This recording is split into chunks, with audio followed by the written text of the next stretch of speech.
வணக்கம். மீனாஸ் கிச்சனுக்கு உங்களை அன்புடன் வரவேற்கிறேன். வாழைப்பூ. இந்த வாழைப்பூவில் நம்ம நிறைய விதமான டிஷ்ஷஸ் பண்ணலாம். நல்ல ஹெல்த் பெனிஃபிட் உள்ள இந்த வாழைப்பூ சமைக்கும்போது நல்ல ஒரு துவர்ப்பு சுவையோட நல்ல டேஸ்ட்டாகவும் இருக்கும். இதில் வாழைப்பூ வடை, பொரியல், கூட்டு, துவையல் இந்த மாதிரியான டிஷ்ஷஸ் எல்லாம் நம்ம இதை பண்ணலாம்.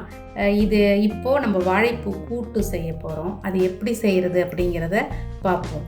இதுக்கு இந்த வாழைப்பூவில் மேல் பகுதியில் உள்ள இதை எடுத்துடணும். எடுத்துட்டு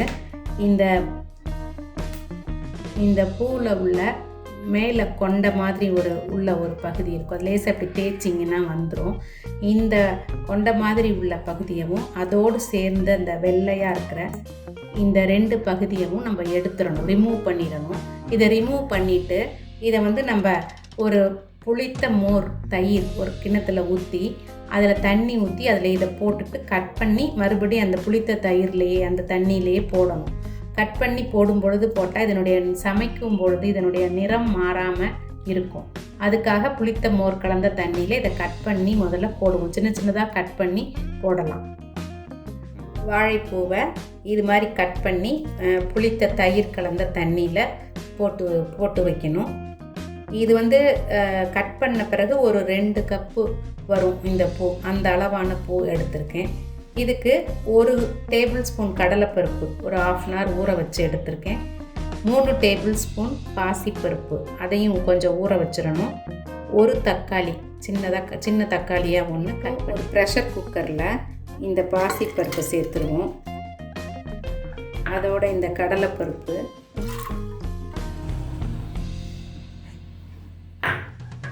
அதோட இந்த தக்காளி, ஒரு 1/2 டீஸ்பூன் மிளகாய்த்தூள், சிறிதளவு பெருங்காயத்தூள், சிறிதளவு மஞ்சள் தூள், இந்த டிஷ்ஷுக்கு தேவையான அளவு உப்பு, இதெல்லாம் சேர்த்துட்டு இதோட நம்ம நறுக்கி வச்சிருக்க வாழைப்பூவையும் சேர்த்துடலாம். ரொம்ப அளவான தண்ணி விட்டால் போதும். அதனால் முதல்ல கொஞ்சம் தண்ணி சேர்த்துக்குவோம். ரொம்ப அளவான தண்ணி, பருப்பு வேகிற அளவுக்கு குழையிற அளவுக்கு தண்ணி இருந்தால் போதும். பருப்பு மூழ்கிற அளவுக்கு தண்ணி இருந்தால் போதும். இப்போ இதோட நம்ம வச்சுருக்க வாழைப்பூவையும் சேர்த்துருவோம்.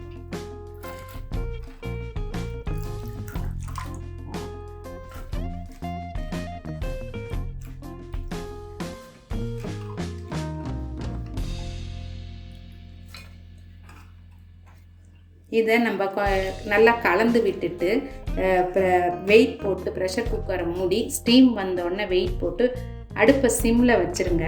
கரெக்டாக ஒரு 5 minutes போதும். சிம்லேயே 5 minutes இருந்தாலே இந்த பருப்பு குழஞ்சி பூ நல்லா வெந்துடும். கூட்டு பதத்துக்கு தேவையான அளவுக்கு வெந்துடும்.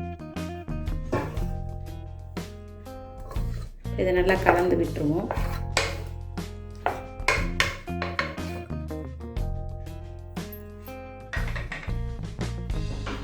இப்போ ப்ரெஷர் குக்கரை மூடிட்டு ஸ்டீம் வந்தோடனே வெயிட் போட்டு இப்போது ஒரு மிக்ஸி ஜாரில் ஒரு 3 டேபிள் ஸ்பூன் தேங்காய் பூ, இதோட ஒரு 1/2 டீஸ்பூன் சீரகம், ஒரு 2 வரமிளகாய், இதை போட்டு இதை சேர்த்துட்டு தண்ணி விடாமல் கோர்ஸாக அரைச்சிக்கலாம். தண்ணி சேர்க்கணுன்னு அவசியம் இல்லை, ரொம்ப நைஸாகவும் அரைக்கணும்னு அவசியம் இல்லை. கோர்ஸாக மிக்சியில் எடுத்து போட்டு வச்சுக்கலாம்.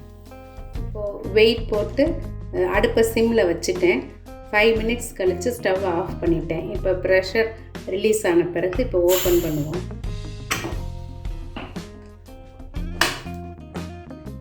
பாருங்கள், சரியான பதத்தில், கரெக்டான கூட்டுக்கான பதத்தில் பூ வெந்திருக்கும். கொஞ்சம் தண்ணி இருக்கும், அதை நம்ம தாளிக்கணும். இப்போ கூட்டு தாளிப்போம். அப்போ இந்த கன்சிஸ்டன்சி எல்லாமே சரியாக வந்துடும். இப்போ நம்ம கூட்டு எப்படி தாளிக்கிறதுன்னு பார்ப்போம். இப்போ கூட்டு தாளிக்கிறதுக்கு ஒரு வாணலி காய வச்சு அதில் எண்ணெய் சேர்த்துக்குவோம். இந்த வாழைப்பூக்கு நல்லெண்ணெயே நல்ல ஒரு வாசம் கொடுக்கும், நல்லா இருக்கும். நான் நல்லெண்ணெய் தான் சேர்த்துருக்கேன்.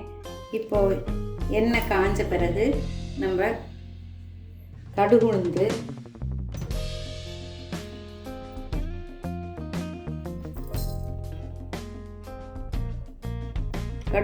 சேர்ப்போம். அதோட சிறிது பெருங்காயத்தூள் வாசனைக்கு,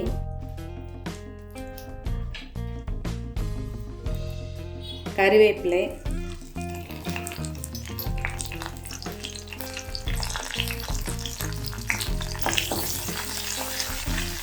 பொரிஞ்ச பிறகு ஒரு 4-5 சின்ன வெங்காயம்.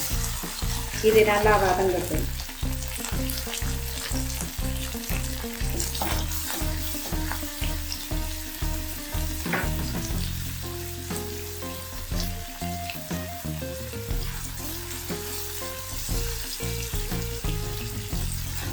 வெங்காயம் ஒரு பாதி சிவந்த பிறகு நம்ம அரைச்சி வச்சிருக்க தேங்காய், வரமிளகாய், சீரகம், விழுது அதை தண்ணி சேர்க்காமையே அரைச்சி வச்சுருக்கோம். அதை இதோடு சேர்த்தா அந்த சீரக மணம் எல்லாமே நல்லா தூக்கலாக கிடைக்கும்.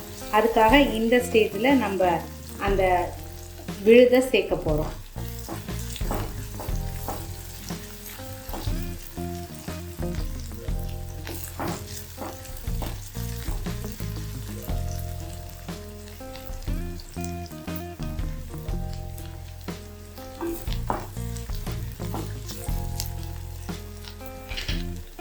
இப்போ அரைச்சி வச்சுருக்க விழுதை இதோட சேர்த்துடும். இது கொஞ்சம் அந்த வாசம் நமக்கு நல்ல ஒரு வாசம் வரும், அது வரைக்கும் வதங்கட்டும்.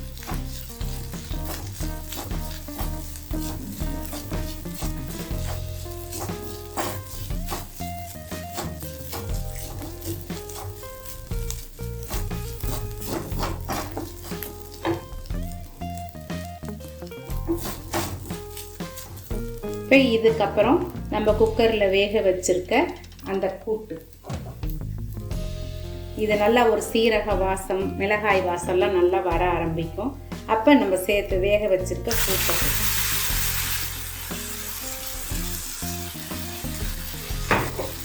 உங்களுக்கு இன்னும் கொஞ்சம் இந்த ஸ்டேஜில் நீங்கள் கன்சிஸ்டன்சி உங்களுக்கு ஏற்ற மாதிரி கொஞ்சம் அட்ஜஸ்ட் பண்ணிக்கலாம். இதுவே கூட்டுக்கான இது கரெக்டாக இருக்கும். நம்ம அளவான தண்ணி வச்சு தான் பருப்பு வேக வைக்கிறோம், அதனால் இந்த கன்சிஸ்டன்சி கரெக்டாக இருக்கும். இப்போ இது ஒரு ஃபியூ மினிட்ஸ் கொஞ்சம் நல்லா ஒரு கொதி வந்த பிறகு மல்லித்தலை தூவி இறக்கிடலாம்.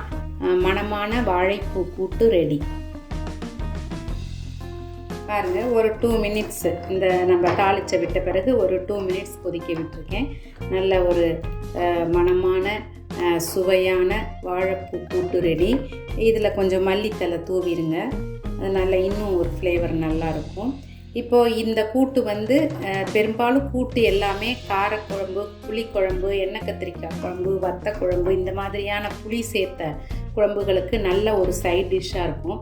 அதே மாதிரி தான் இந்த வாழைப்பூ கூட்டும். இதை சுவைத்து பாருங்கள், ரொம்ப நல்லாயிருக்கும். பொதுவாக எல்லா வகையான கூட்டுகளுமே நம்ம பருப்பு சேர்த்து செய்யும்பொழுது அதனுடைய அந்த காயோட ருசி நல்லா கூடும். இப்போ புடலங்காய், சுரக்காய் இந்த மாதிரியான காய்களுக்கான கூட்டும்போது நம்ம கடலைப்பருப்பு சேர்த்து செய்யும்போது அதனுடைய டேஸ்ட் நல்லா இருக்கும். அதே மாதிரி பீர்க்கங்காய், தண்டு இதெல்லாம் பாசிப்பருப்பு மட்டுமே சேர்த்து செய்யும்பொழுது அதனுடைய டேஸ்ட் இன்னும் நல்லா கூடும். இந்த வாழைப்பூ கூட்டுக்கு இந்த மாதிரி நான் இந்த அளவு பூவுக்கு 3 டேபிள் ஸ்பூன் பாசிப்பருப்பும் 1 டேபிள் ஸ்பூன் கடலைப்பருப்பும் ஊற வச்சு சேர்த்துருக்கேன். இது இன்னும் நல்ல ஒரு யூனிக் டேஸ்ட் இந்த பூவோட சேரும் பொழுது இந்த பருப்பு கொடுக்குது. இந்த மாதிரி ட்ரை பண்ணி பாருங்கள், நல்ல ஒரு டேஸ்ட்டாக இருக்கும். தயிர் சாதம், மற்ற வெரைட்டி ரைஸ்க்கு கூட இது ஒரு நல்ல காம்பினேஷனாக இருக்கும். ட்ரை பண்ணுங்கள், பிடிச்சா லைக் பண்ணுங்கள், உங்கள் கமெண்ட்ஸ் கொடுங்க, மறக்காமல் சப்ஸ்கிரைப் பண்ணுங்கள். நன்றி, வணக்கம்.